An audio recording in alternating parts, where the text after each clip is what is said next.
Ms.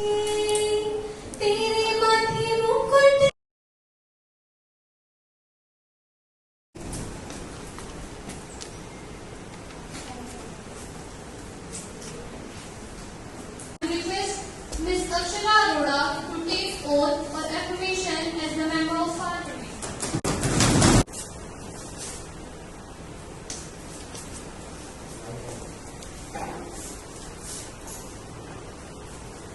I, Akshara Arora, having been elected a member of the Parliament, do swear in the name of God that I will bear true faith and allegiance to the Constitution of India as by law established.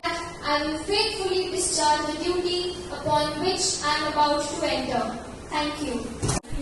अब आप नियम 50 के तहत अपना अनुपूरक प्रश्न प्रस्तुत कर सकते हैं।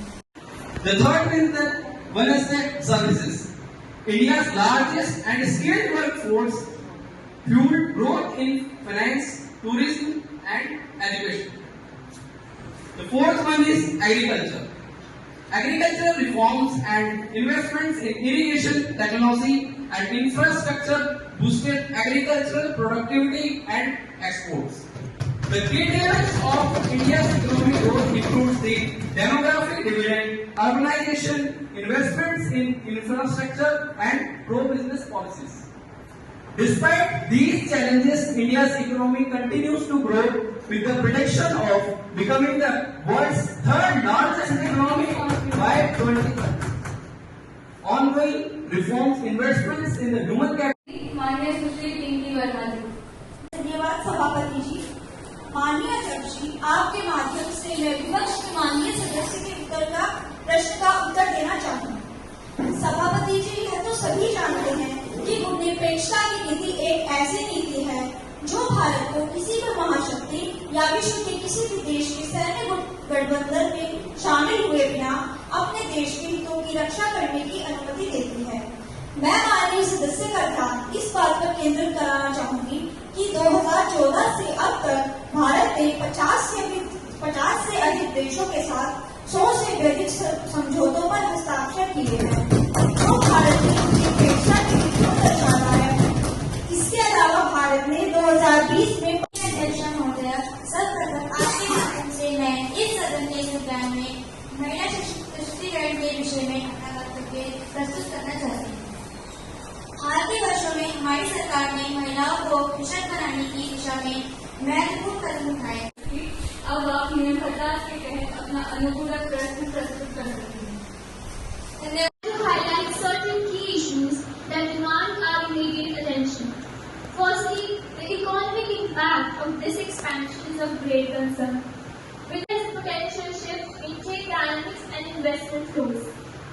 We must carefully evaluate how the changes could affect our trade relations and economic opportunities within the BRICS framework.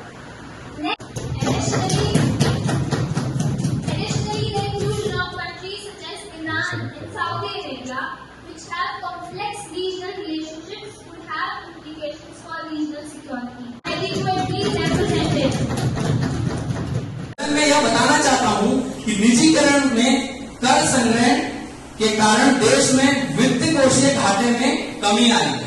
साथ ही निजीकरण का उद्देश्य उन उद्योगों में बाजारी ताकतों और प्रतिस्पर्धा को लाना है जिन पर पहले सरकार का एकाधिकार था।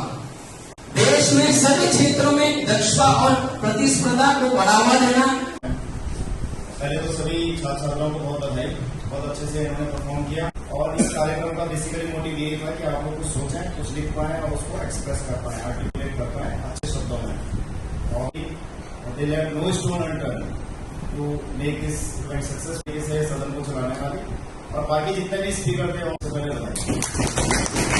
अब आते हैं नेता प्रतिपक्ष तो निर्विवाद रूप से आदित्यनाथ यादव ही है, तो इसने बहुत अच्छे क्वेश्चन उठाया और नेता प्रतिपक्ष का काम ही है उन्होंने बहुत अच्छे ज्वलंत प्रश्न उठाए। जोया ने बहुत अच्छा प्रश्न उठाया। बस मुझे यहाँ आशीर्वचन बोलने के लिए बुलाया गया है। मैं आप लोगों का ही है, हम सभी लोगों का उत्तरदायित्व तो आप लोगों के प्रति छात्र छात्राओं के। तो इसी क्रम में मैं सभी लोगों का पुनः धन्यवाद करता हूँ और इस कार्यक्रम की ऑफिशियल समाप्ति की घोषणा करता हूँ।